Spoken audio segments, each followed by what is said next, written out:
Now guys, after a week I pick up my new eyeglass now. So this is the brand is the Optical 88. Twice na ako guys, pangalawang beses na itong nagpa-check up at saka bumili. Gusto ko kasi yung mga hindi naman kamahalan guys. It's only 980 Hong Kong dollars. So that is almost 5,000 peso.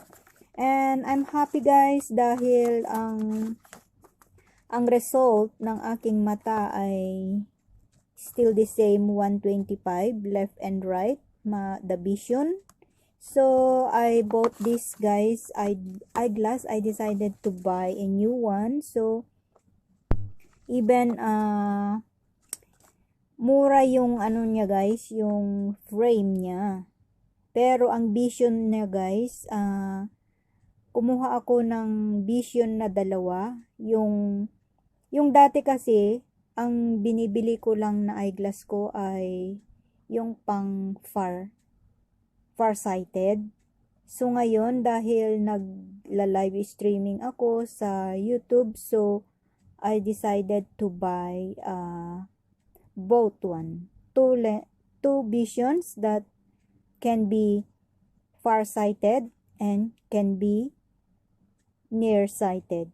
So now it is good for me to my eyes for the screening of the cell phone, tabs, or the computer, or other things.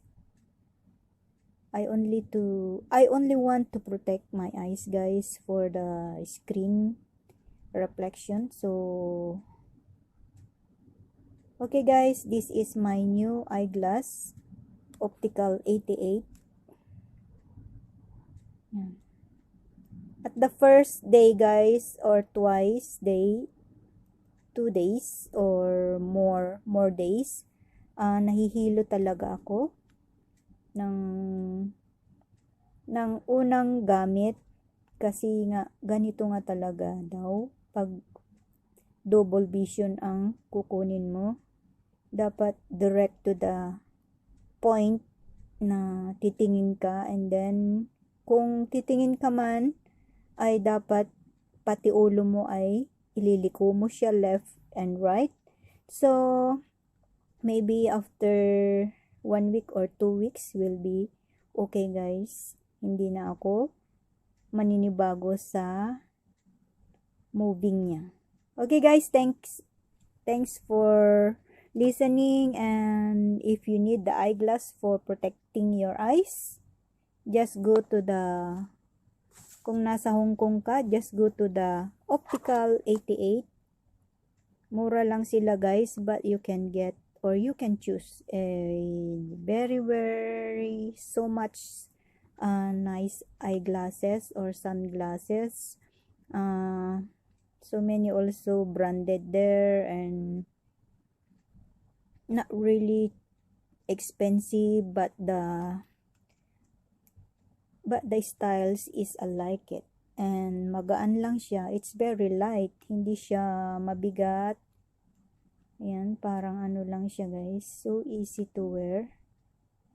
Ayan.